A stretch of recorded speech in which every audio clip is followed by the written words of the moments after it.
I think we just had everything too fast, too soon. It was just too much for us to be able to handle on our own. It was crazy. I mean, Mark became a notorious figure, not only like a respected figure in the league. I mean, we can't take away his football prowess. He was definitely like great at the game. Yeah. But there's like so much, there's so much pressure. There's so much, they were his team wanted to market him a certain way. Being married with a infant was not part of the game. I mean, it just kind of spun out of control.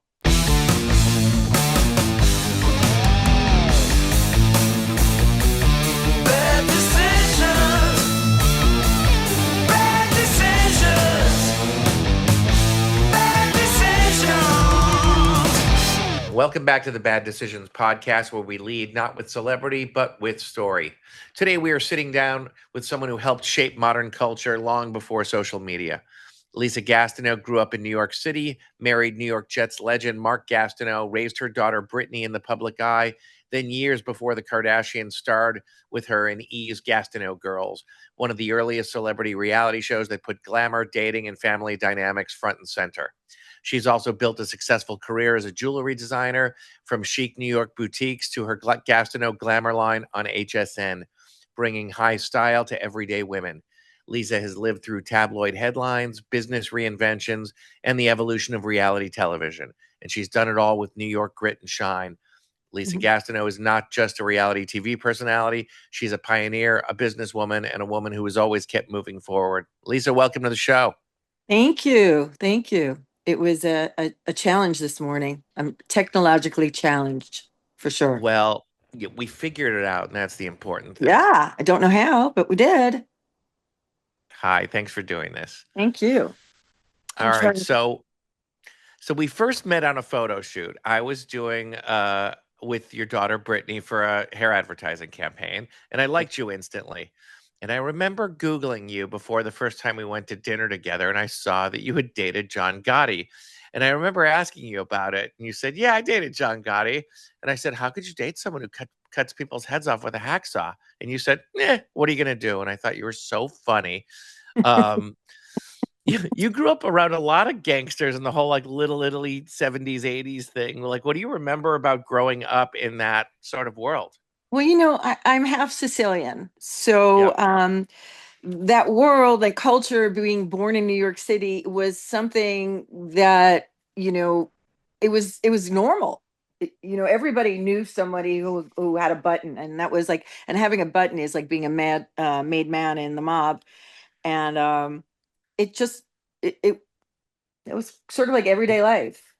Like, Everyone has like their. you have in LA, you have thugs and gangsters here. Yeah, we all have our own frame of references. Hmm. I come from some gangsters myself. Mm. Yeah, like my I great. I mean, yeah, I didn't admit to coming from gangsters. No, I I know. admitted to knowing them. Got you. Got So it. just tell us a little bit about your childhood growing up in New York City. What was it like? Well, I was born in New York City, one of the few people who were actually born in Manhattan, and moved out of New York City to the Bronx. Went to an all-girl Catholic school. I didn't know what a boy was until I moved at 12 to Rockland County and finished up my years in Rockland school system in Clarkstown.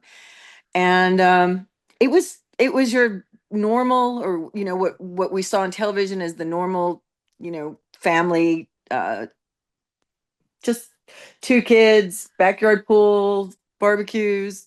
It was I had a wonderful childhood. There was drama because I had a sister who was born with a congenital condition. And but other than that, everything was is normal, or my idea of normal, which could be everybody else's insanity. I don't know. Got you. How I define Uh, normal and how you define normal could be two different things. Look, it's all. I think it's in a way the It's same. relative. Like we all have. Yeah, we all have our own frame of reference. Yeah. So Yeah. you, so you met Mark Gastineau, your ex-husband, when you were just 19 years old. Yeah. How did that happen?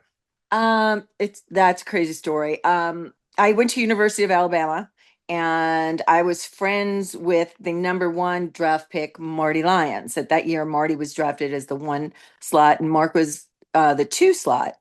And Marty called me when he was in New York on the pretense of, needing a check cash. I mean, he's the number one draft choice for the Jets. I mean, he certainly doesn't need me to get a check cashed. But anyway, we kept missing each other. This was before, this was a long time ago. This was 1979.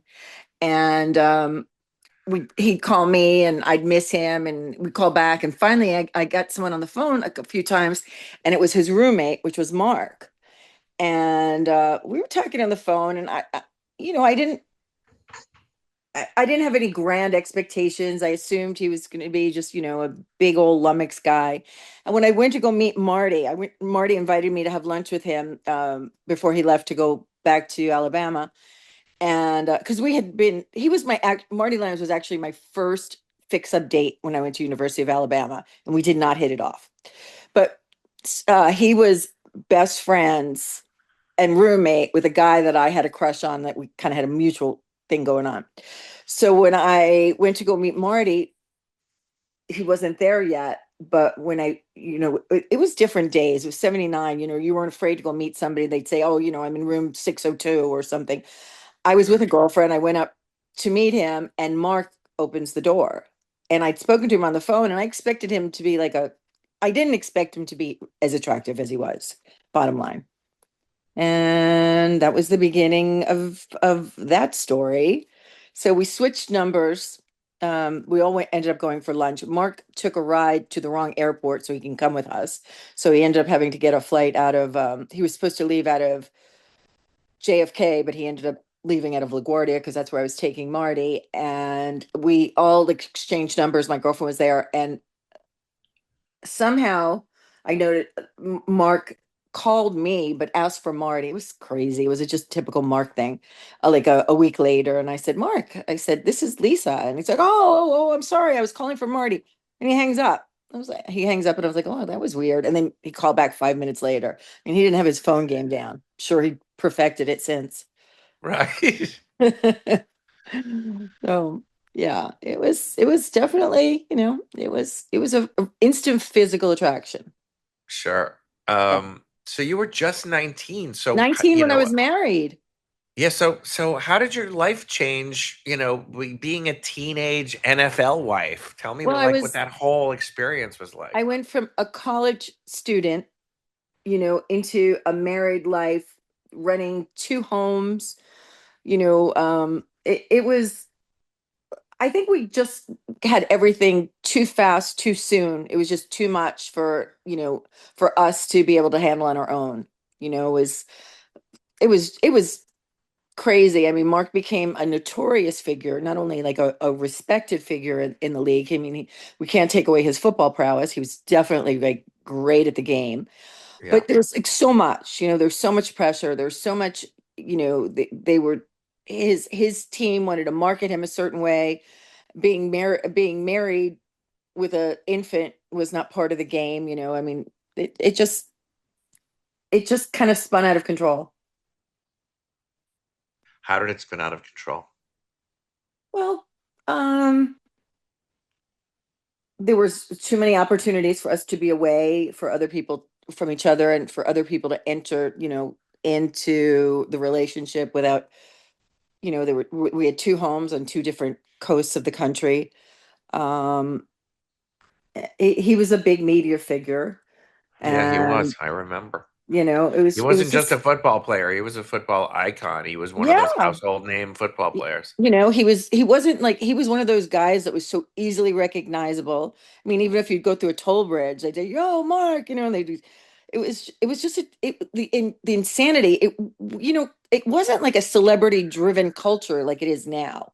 Yeah. Then and you're going to stand out when you're 6'6" and 280 pounds, and he's handsome. I mean, he's not like some, big old, he's like a big, attractive guy coming in. So you're going to look up and immediately you're going to notice his size and say, who's that? And, It's kind of how it went. Yeah, and you were a babe too with your own look, which I want to get into a little bit.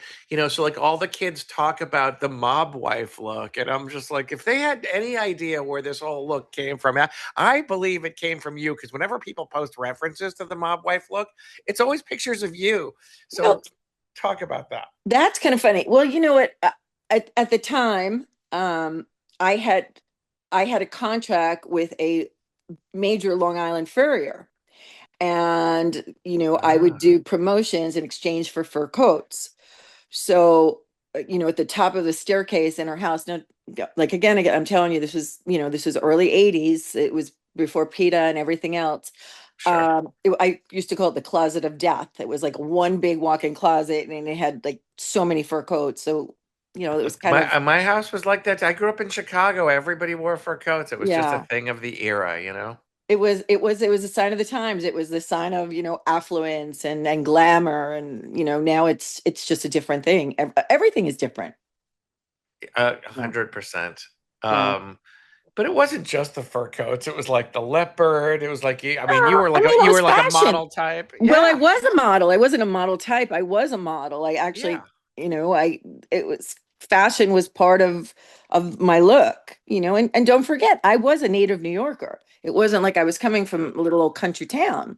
It's So, true. it was kind of integral for, it wasn't like, gee Louise, like look what I'm seeing. I grew up working in clothing boutiques and all that. So that was kind of part of my personality, persona. The fashion was everything was about fashion. you Got know. you. So how long in total were you and Mark together before the thing went kablooey? Oh God, like probably 2 weeks.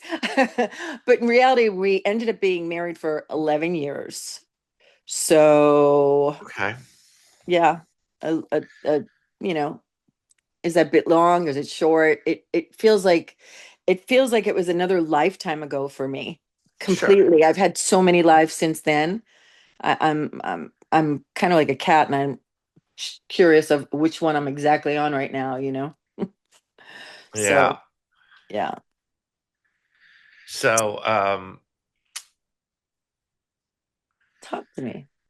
I'm gonna put on my yeah. glasses so I can see Let, you, but that's let's the get into the motherhood part a little bit. So like what's a life lesson that you hope Brittany picked up from watching you hustle and reinvent yourself? What do you save money, save money, save money. The most important thing you could do is plan for a rainy day.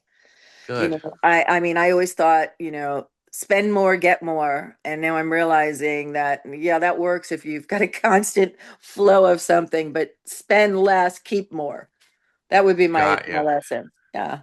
I mean, All because right, it's a bunch of go ahead. crap at the end. Like, 100%. 100%. A bunch of crap that someone else is going to have to deal with. and yeah, like I'm here in LA dealing with storage units. It's like, oh God.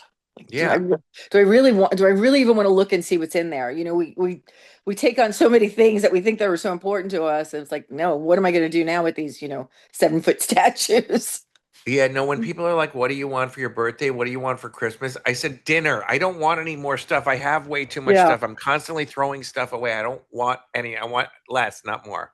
Yeah. Well, but you want particular things. You do know, I mean, I Yeah, I I could want a definitely, few nice things. yeah. Yeah. I don't have that same mindset of, 6 full, major walk-in closets and shoes that even a centipede couldn't wear that many on any particular day. It's just, it's Too a, it's a much is too different, it's a much. different consciousness. I think I had to grow up.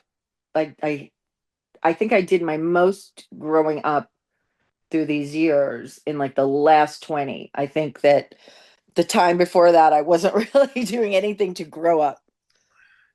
Well, speaking of young people with excess, you've known the Kardashians since they were girls, right? I knew them since we were on air. That's how I knew them. Brittany did Okay. a TV show with Courtney, and that's how I was introduced to them. Wait, Brittany did the show with Courtney during your show, after your show, Yeah, before your show? during the hiatus in between the first and second season, Brittany did. Oh, Yeah. And she didn't really want to do that show because she wanted to take the time off. Because don't forget, we were one of the first. There was the Osbournes. yeah. I want to There get had into that. yeah, there was who else was before us? Nick and Jess. So we were the You first like glam reality mother-daughter. got you. So whose idea was Gastineau Girls, and how did it come to be a show? It wasn't mine, that's for sure. I didn't even I couldn't even imagine. Whose idea was it? It was actually, you know what, I don't actually remember. To be honest, it was never the concept. In the meeting that I had taken with a sports agent was me trying to help push Brittany along. I'm sorry about that. I didn't mean to have my push Brittany along in her career. I thought she had a perfect opportunity since she was in college at Alabama, and she wasn't happy there. She felt like a fish out of water. And, I loved it when I was there, but, Brittany and I are completely different personalities. Sure. Um, she, I was trying to get her to do like an ESPN sideline reporter gig. So I thought, oh, this is easy. I know all the sports reporters. I'm calling them up. I called my friend Steve Serby, who was a writer for the Post, and he put me in touch with a agent who was the agent for Lawrence Taylor. We just, done LT. Lawrence Taylor's book Yeah. with him. I liked LT. We always had a Yeah. fun time razzing each other. And Mark came and he met with Brittany, and then Brittany called me up. We were at Nello's, like a New York hotspot that, it was like a meet and greet place. And I Yeah. only lived like 3 blocks. I lived off Park and where was I at that point? Like Park and 57th. And they said, come over. And so when we met him, he saw the dynamic between us, which was nothing ordinary. Yes. And he goes, wait, like, forget about this. What about you two doing a show? I didn't even know what reality TV was. So that's how it came to be. So the start from the idea of his conception of like, I'm going to put these two crazy broads on TV, to meeting with our producers and getting bought. It ended up, it got purchased by E. There was another, I don't want to misquote. There was another interest in us that I think even wanted us more, but I always wanted to do the fashion angle like Joan and Melissa. That was always my dream. So I just, I love fashion commentary and all that. And so I thought that would be a perfect gig. And it ended up being something else. So how am I doing here? Sorry about this. I'm not great with this camera when it's not on. That's okay. It's fine. Yeah, I'm Um, used to somebody else holding the camera. yeah, I understand. Yeah. So, yeah, someone like me. So, did you and Brittany have any ground rules before the camera rolled? We Like, did it. We did it. And we were never sure. We were so like talk about I'm still technologically like not on it. We never knew like how to turn off. It wasn't until way into filming that we learned how to turn off our microphones. Was so would even when we had to go to the bathroom, we'd be like, I'm using the bathroom, and they were conscious of it. But the ground rules were, we didn't have ground rules actually. That's what was authentic about it. We didn't have rules. yeah, I mean, Sometimes it was pushed a little too far, and that's when we pull back. But we didn't establish ground rules before. When you're the first, it's like everything else. You really don't want to be the first. yeah, no You one want knows what they're somebody else. doing. You want somebody else to do it and go, oh yeah, I like that. That worked. Like I see so many things that we did that are done in reality shows afterward that basically, stole the script. I'm not going to Yeah, I say mean, who. Jack Osborne told me that it really was unscripted. That people were in their house for 16 hours a day, Yeah, and we had. that his garage was basically a studio. Yep. Now, what Picture was that your New shooting York schedule? City. Picture that New York City in an apartment. We're dealing with not a home where there's another site. We were in an apartment filming, and they were there. They'd arrive at 8 in the morning, and we'd stop filming. Like we'd film until there were no like rules. Like Until bedtime? season two, we had shooting schedule. We're gonna hard exit, hard out at this time. First season it was like it would be 2 o'clock in the morning, or we'd be at a Jesus. location and things weren't like working out the way they should have. There were mistakes made. Am I blocking my own thing? Yes, I am. sometimes. Sorry about that. I'm Yeah. trying to find a situation here.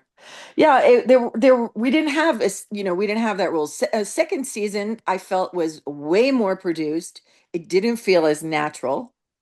I think we definitely ran over budget in first season.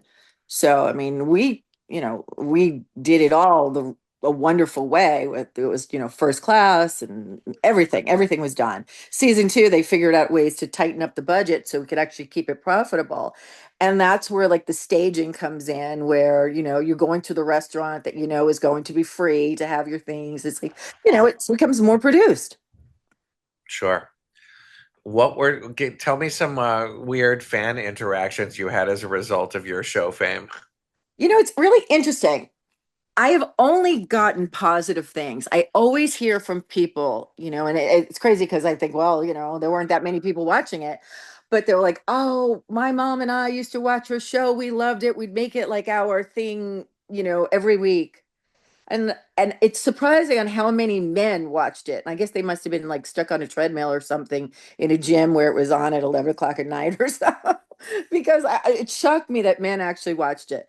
Well, the thing is, I think what people like in everything is authenticity. Everyone's Yeah. tired of fake, everyone's tired of manufactured. And even when they see a family that loves each other that may have some dysfunction, not speaking to anyone in particular, because every family has a bit of dysfunction. Yeah. I find it relatable and comforting, and I think other people do too.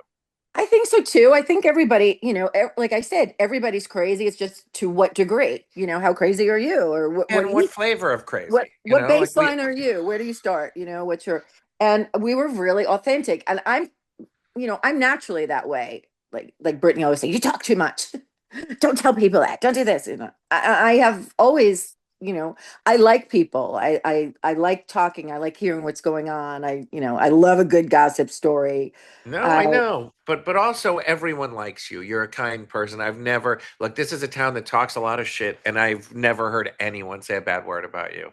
well, that's really kind. I mean, I managed to Yeah. find a few of them, trust me. I Well, managed to find a few that made my life living hell. But well, as we all pick up a few of those. overall, I feel like really blessed that, I've been well received and I have a good, strong, like group of friends on both coasts. And, Yeah. I do miss the glamour elements of being on, I do miss, and I feel so many moments in our life right now. It's like, it's just another episode. Like if a camera was rolling, I'm dealing with Brittany and her boyfriend and the things that goes on. And he'll say to me, can you talk to her? Can you tell me? I laugh. It's progressed from, just she and I arguing about it now that her boyfriend's asking me to intervene. Yeah, She's, yeah. yeah. You know Britt. I do. I do. Well, She's a box of chocolates. she certainly is. Couple Absolutely. caramels, couple nuts. Yep. And a fellow Scorpio. Yeah. Are you a Scorpio also? Yeah, November 9th. Oh God, God, Scorpios, they are so dangerous. They are so. I mean, I love you, Scott, but But, I love Brittany. Her dad was a Scorpio. John Gotti is a we're we're Scorpio. we're loyal. Just don't cock around with us. Yes, Scorpios are loyal, but you can't mess with the Scorpio. I'm a Sagittarius. I'm like the golden retriever in the room. Okay. Yes, you are. Oh, it's the So, yeah. if someone offered you and Brittany a reboot, would you do it? And how would you do it differently? Oh God, I haven't even thought about that. Um, Well, I'd be a little bit more strategic. That's what I would do. I know I wouldn't use it as an infomercial because no, networks, I think, are going away from that. They got a piece of the action, I think, on certain contracts, so they were willing to promote. But I think I would, if I did it differently, I'd make the show work for me rather than in a way. Not, I still am working obviously for a boss and that, but I still do things that would work to feather my nest instead of, complaining like, gee, how are we going to get some money? Let's go shake a tree. I wouldn't come off. I wouldn't play it off like, I might have my weaknesses, but I would not consider myself a dumb blonde. No, certainly not. You Well, know? who was the funniest crew member, producer, director behind the camera? Oh God, we had The instigator. Oh my God. We had you know what I want to tell you? We had the greatest crew as far as our sound engineers and our the boom. They were just great. They were all fun. Everybody was there for a good time because we were really, you know, don't forget, Brittany and I, it was just she and I in certain scenarios that we brought people in, but there weren't any, there was another uh set of cast members, that they go shoot. So they kind of were stuck with us. So we knew each other so well. Is So, there a standout moment where you're like, I cannot believe I said that on television? you know, I cringe when I go back and watch episodes. Like people will say, "Oh, let's watch." Like I have season one on a DVD, and I might be good with some of the parts, and then when it gets to others, I'm like, "Oh God, I don't believe I said that. Like, why did I do that?" And I allowed myself to get put in those situations. You Sure, know, you sure, know, but lesson asked to, learned. So, yeah. so I've tried to see more episodes of them, and they're not easy You to can't find. get it. You And can't. the well, here's an idea. I don't know how the mechanics of it worked, but it was the same with the Osbournes because I became friends with Jack after the Osbournes, and I really Mhm. wanted to go back and see them, and I couldn't. But I don't know if you know this, but just recently, Sharon reacquired the rights back to them somehow, and they're on YouTube and on Well, several streamers. she might have always had the rights. I think that Brittany and I never had rights.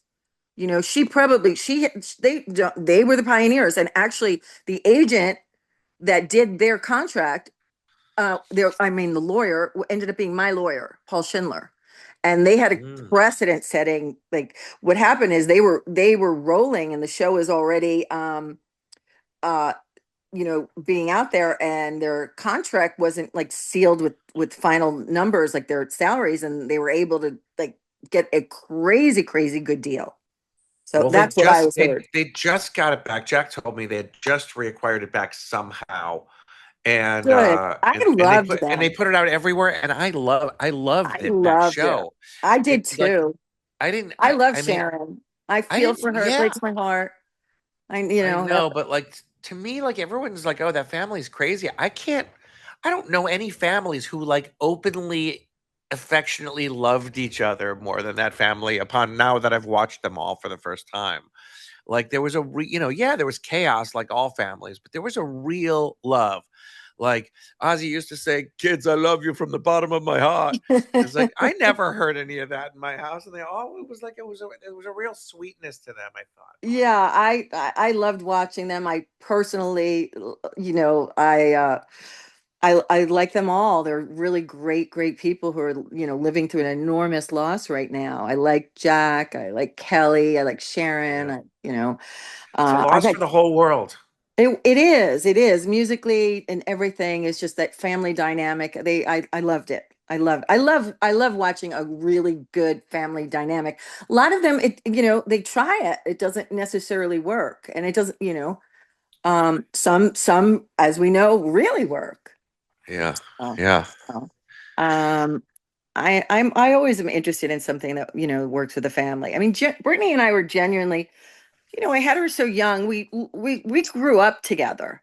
Yeah. I realized that having a child so young, like my friends were still in college, and I was running a home and having a child, and I really didn't have like many peers around me other than other NFL players' wives that that had the same situation. And Mark wasn't exactly embraced by his teammates. So Oh, I essentially didn't that know that. means, I didn't know oh yeah. that. So I really didn't, I didn't come with I didn't really have that dynamic with a lot of the other players' wives. Now, Marty Lyon's wife, as it turns out, and I ended up being great friends. Abdul Salam's wife, who I speak to her like since losing Abdul, she's at the cemetery every day. Every day she Yeah. goes to the cemetery. But there was only a few of us wives that were really friends, and it's not like it was before the days of now. What's that show that they have with the players' wives and stuff? I forgot what do they call them? I don't know. Whatever. So Um, was it? I mean, was the tabloid thing? Was it ultimately the Brigitte Nielsen thing that ended your marriage? no, I mean Brigitte. I didn't mean, help. that's not what, yeah, that is not what caused us to split. I mean, I walked in on Mark with his side chick in my bed. Oh So, dear. yeah. We had a dynasty style brawl outside the house. She was stupid enough to say, "Go ahead and hit me, I'll sue." And I'm like, "Listen, bitch, you're in my house with my husband, you're gonna sue me?" Wonk. It was Crystal and Alexis out there fighting, hair pulling, all this. It was, Oh my God, was this publicly disclosed? Did it ever come I out? mean, I don't think anybody paid attention to it. But, man, I was like, I remember I was so pissed because Mark pulled me off of her. And oh, here I'm all, 110 pounds of me, like cussing like a little demon. And I was so The, mad. I'm like, the New York Broad came out. oh yeah, oh yeah. Don't mess with me and my family. Do not mess No, with me. no. That will come out. So it's like I can fight with Brittany, but nobody else can. Like that's the no-go rule. Don't Yeah, go for my kid. exactly. Like, yeah, you Yeah. can talk. Yeah, I Talk can shit talk about shit me. I about don't my care. I'm big people. enough. I can And talk you shit about my people. You can't. and I own, and I own my shit. Yeah, I certainly didn't come from the choir. You know, I yeah. I loved every single moment of my life. I mean, um, I actually like the better times more. I Well, like the high we times all more, do. but don't we all? All right, let's Yeah. jump into jewelry. So you did high end, and you were on a Home Shopping Well, Network. Tell yeah, me about Home your Shopping jewelry year. Network. Wait, clarify. Home Shopping Network was not our high end. The high end started Right, off as Trey Glam, right, and then we did Gastineau Glamour as a line, like an offshoot line for Home Shopping Network. right. And I liked it. Brittany was great. Brittany's such a natural. I think that people tend to listen to the bird that doesn't chirp so much more because what they say is a little bit more profound. Yeah, it holds So weight. yeah, so it does. Yeah, It does. I mean, So that Joan was. Rivers is his stuff Oh my God, still sells on TV. I couch it's my all-time favorite. There's no one I loved more than Joan. I remember meeting Joan for the first time in Cipriani. She was admiring, I was wearing like a Wedgwood blue Hermes pashmina shawl, and she complimented me. And then I'd been to a few parties with her at Cindy Adams' house. Do you remember Cindy Adams, a columnist for No, the Post? Oh my, you don't know who Cindy Adams is? no. That's a New York cultural thing. She's a New York columnist that um she told what was going on with like a an edge to it, like, that's it folks, that's the news. She and I struck up a good friendship. So, and I'd go with her up, she had a Yorkie that she wrote a book about, and Jazzy, and she would have these soirees up at she lived right around the corner on me on Park and she was like on Park and 57th, between 57th and 8th. And Yeah. we have this rooftop, and it would be like Ricky, Lauren, like all really, really interesting women. They were older than I was, but New York was really such a wonderful place when I was there. It's totally different city now. I miss Joan so much, and I'm at Yeah. least grateful that I get to see Melissa once every week or two, Yeah, I would love to and know swap stories. Melissa more. I mean, Well, I've met let's her. all She's hang a good out. soul. Yeah, I get it. And talk about, like not only is that she's with an icon, but an icon is also a shadow. It's a hard position too. Well, It's she was smart, and Joan had the wisdom to give birth to the straight man. yeah, Like Melissa says, I'm funny, but I'm not stupid. I would never try to to do the same thing my mother did, because that would be crazy. It would be like an Osbourne trying to eclipse Ozzy, which is never going to happen. You do your yeah, own thing. yeah. Um, but I remember Joan, we were doing a photo shoot once, and she said, "Scott, you ever been to my apartment?" I said, "No, Joan. How would I have been to your apartment?" She goes, "You should come for Passover or something." And I said, "I'd love to. What's it like?" And she goes, "It's how Marie Antoinette would have lived if she had as much money as me." I love it. I love it. I love what didn't she live in? What building did she live in? Didn't she live in Cindy's building? I don't know the address, but my friend Chris lives in that same building that she lived in. And I know the building if I see it, I just don't know the address. Oh, okay. Yeah. Um, so I'm putting on my glasses so I can see you because I'm basically looking into like nothing. you I'm don't so need to see blind right me. now. I've been blind for so long. It's ridiculous. It's time to do something about it. Yeah, I did the LASIK and I'm still wearing glasses. Oh, So really? who knows? Works for some people, not for everyone. Yeah. Yeah. Um, So tell me so more. so So yeah, so how long was the HSN period of I the think it was jewelry? only a year. Okay. I think it was a year. You know, it was great. It was a great opportunity, but it was very confusing while I was building my brand because we were at completely different parts of the spectrum as far as price. So when we'd go out there and sell, people would assume, they go, "Oh, I own part of that jewelry," but it wouldn't be the Lisa Gastineau collection, which I do now. It was basically knocking myself off. So I was copying Sure. which is a great market. Listen, I'd do that again in a heartbeat. Costume's great. Yeah, I love costume, especially now with the world the way it is. I mean, listen, I wouldn't even want to wear something that was a faux piece because, if you're going to get murdered, like it's stupid. Why cause attention to yourself? Wear something fabulous that, you're not trying to like fake it because it's not worth dying over. Absolutely. It's really dangerous walking around with jewelry these days.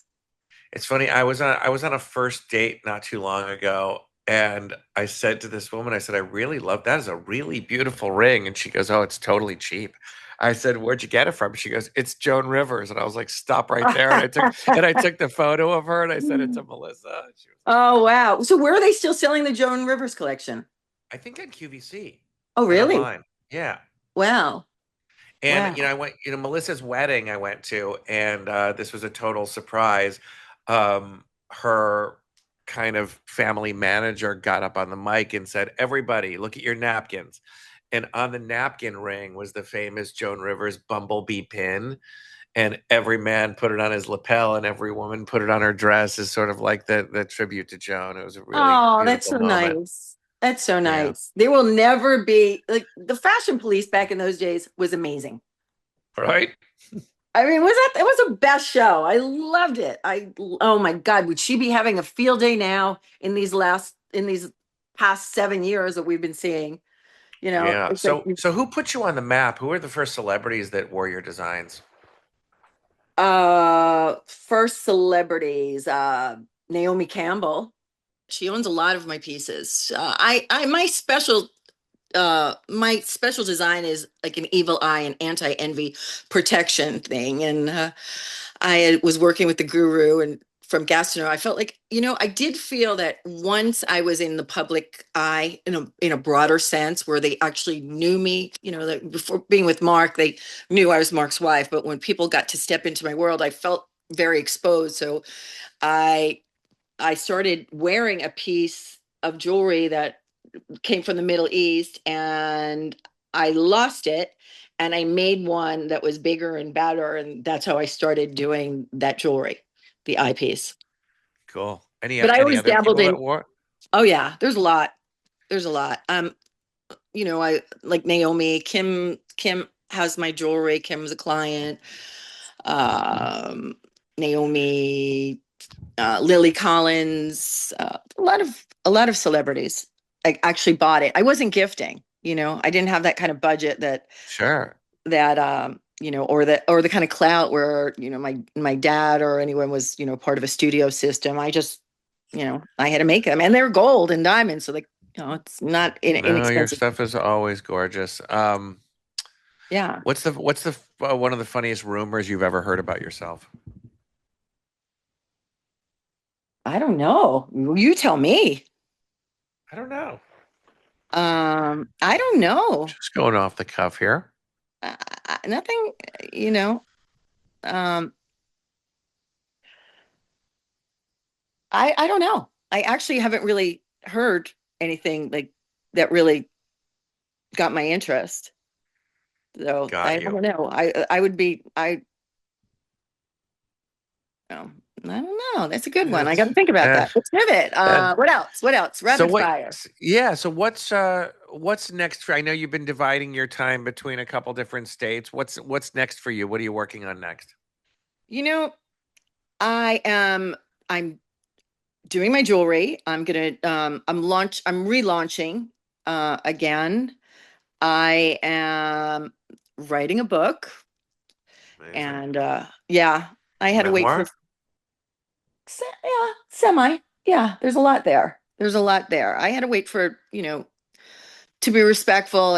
It's a tough thing, to write something that involves other people, not only yourself. It's and tell the truth. And I love the truth. It hurts sometimes, but it is what it is. I'm well acquainted with that concept. Yeah. I bought Can your book. you try your best? Yeah, thank you. I appreciate you always supporting and being Listen, there. I know sometimes we try our best and it just doesn't work. I mean, just, trying your best is a good thing, but not everything that you try your best for. There's plenty of misfires, as we know. No, we all fall on our ass from time to time, and you just get up, you dust yourself off, and you keep going. That's it, right? Yeah, you just wonder how many times that your knees can stand falling, Like how many times can you get yourself up? That's the question. Believe me, I Yeah. know. Yeah, Well, Lisa Gastineau, I want to thank you for finally coming on my show, and I well, had a blast, as we I always would do. have been here a lot sooner had I figured out how to do it. Well, now Like you know. everything else. Well, now you So, got it. all right. Well, Scott, thank you so much. The Bad Decisions podcast was produced by Brock Workman of Her Dad Entertainment. Be sure to like and subscribe on YouTube, Apple, Spotify, or wherever you get your podcasts. My book, The Big Book of Bad Decisions, is available for purchase wherever books are sold. A special thanks to today's guest, Lisa Gastineau, for joining me. I'm your host, Scott Nathan. Thanks for listening. A Huda Media Production.